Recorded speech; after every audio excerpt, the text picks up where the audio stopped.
our beautiful music and this is all the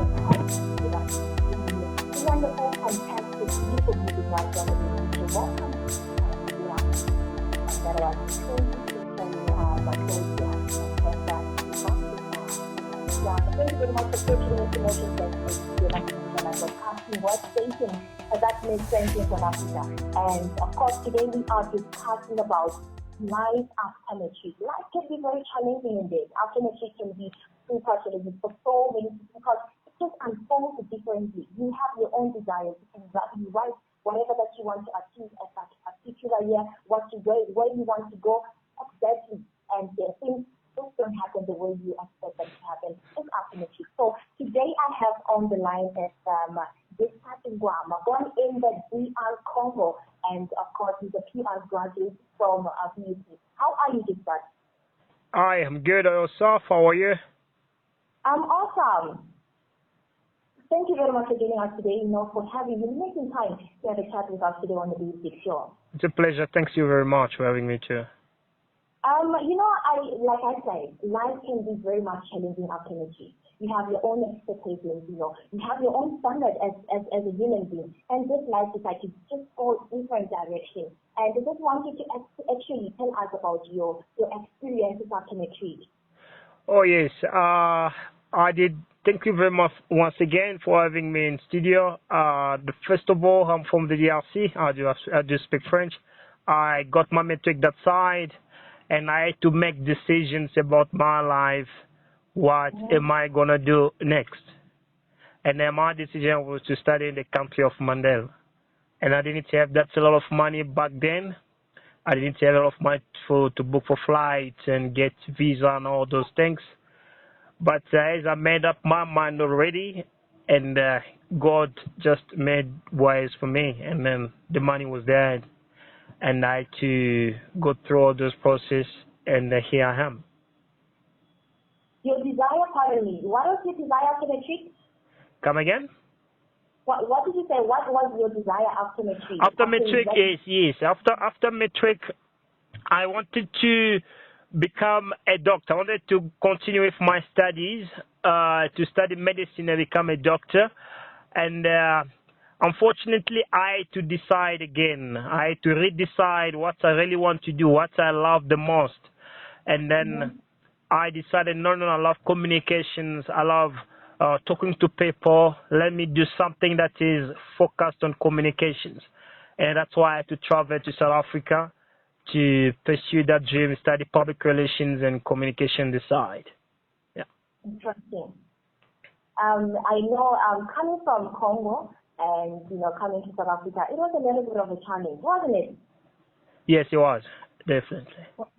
What have you experienced during the period of moving from your country, coming to, the country that perhaps you don't know a lot of people? Yes. Something that you have never been there before. Yes, absolutely. If I have to share with you what I would say, honestly, first of all, is to leave the family behind.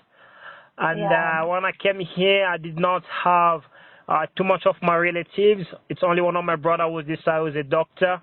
But it was quite challenging leaving my mom, leaving my friends, and then go and study this side for the longest time.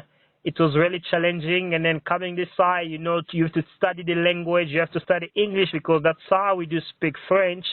And this side it is English. So I had to transpire at least, I have to go to school for a year just to learn English. And then secondly, I have to come this side and then do English again and do grammar and everything for me to be able to communicate and continue with studies. So it was quite challenging, to be quite honest and frank with you.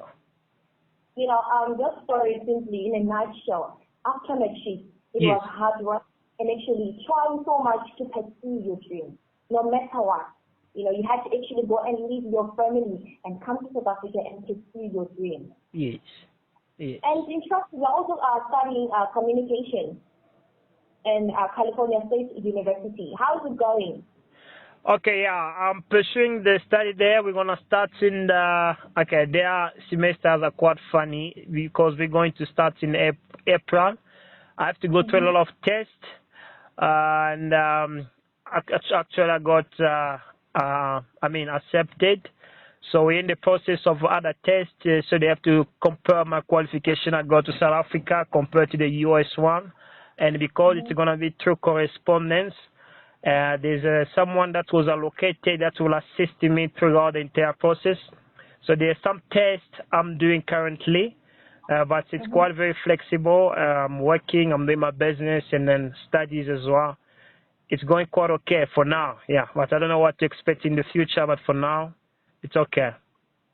You don't stop learning. Wow. Even after you graduate, you're the PR from BUC, you went on to study communication. That's very much inspiring indeed. And I know that somebody who's listening to us right now is like inspired so much. They also want to do or rather follow your footsteps. You're also in business. Yes. How has it gone? Is it challenging, with the experience that you have acquired after matric till this far? What can you say about the things that you took? Okay, good. I've been into the business for quite a while now. I've been struggling for a while, I will be honest with you, because I've started something out of my own mind, my own God-given intelligence. And I didn't have a lot of funding. I didn't get any funding like 100,000 USD or 1 million into my account to run the business. So I started a company when I was still in school back in 2016 at Varsity there at VUT. I started very small. It was quite challenging, it's still challenging. What I can say is just consistency. We're making baby steps. We're trying to connect with people who want to connect with us, try to open some doors for ourselves. But there's a lot of work we're doing. We're managing artists. We are doing a campaign. I was a manager of Miss United Nations, just to mention, Miss United Nations 2018-2019. You can verify that. That's Vinolia Mabele. I did some public relations work with her, which is quite good. So we did quite a lot of events around the Gauteng province through a lot of individuals as well. Yeah, but it is quite challenging. A business side, especially in the South African market, I would say young people need just to come together and support each other. If we do support each other in different ideas in what we really want to do, money would not going to be a problem. Because the first thing is to find someone you want to work with, that you want to share ideas with, that's going to take the idea into consideration. And then you're going to plan from that. That's going to help you guys to proceed to go a little bit far. But if we are, each of us, we are on our own corners. I'm on my own corners, you are on yours. We're not collaborating, we're not coming together. It's still going to be very difficult, and only few, let me not mention, but black people, black race, it's only few of us that's going to succeed starting a business from scratch on their own capacity. I believe with more patience and determination, and keeping on knocking on that doors, eventually you'll get to where you really want to be in the side of business. Very much inspiring indeed is that. In a nutshell, I just want, very short, I want you to actually encourage that young lady, that young girl. Perhaps she is not, she was not accepted. Perhaps she's cool, and what is happening, like I said, life can be so much challenging after matric. What can you say to them?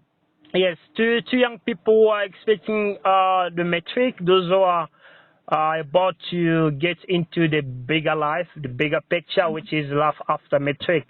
Of course, my advice is gonna be, look, you got everything that you need, everything that you ever needed, the intelligence, the capacity, we have it within us. That's first. So the doubt that we have sometimes in us, can I do it? That one is doing it. Remember, the president, even President Ramaphosa, was a baby at some point. He went to matric. So what the difference between you and him? So if X can do it, you can do it too. Wow, that's really profound.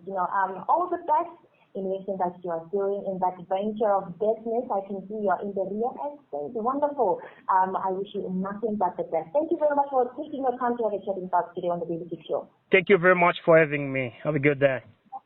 Have a beautiful day, Giscard. Cheers. Bye. Oh, well, that was Giscard. A businessman, very educated and very ambitious, on the line and telling us about, that story, what are the experiences after. Like, she's wonderful in this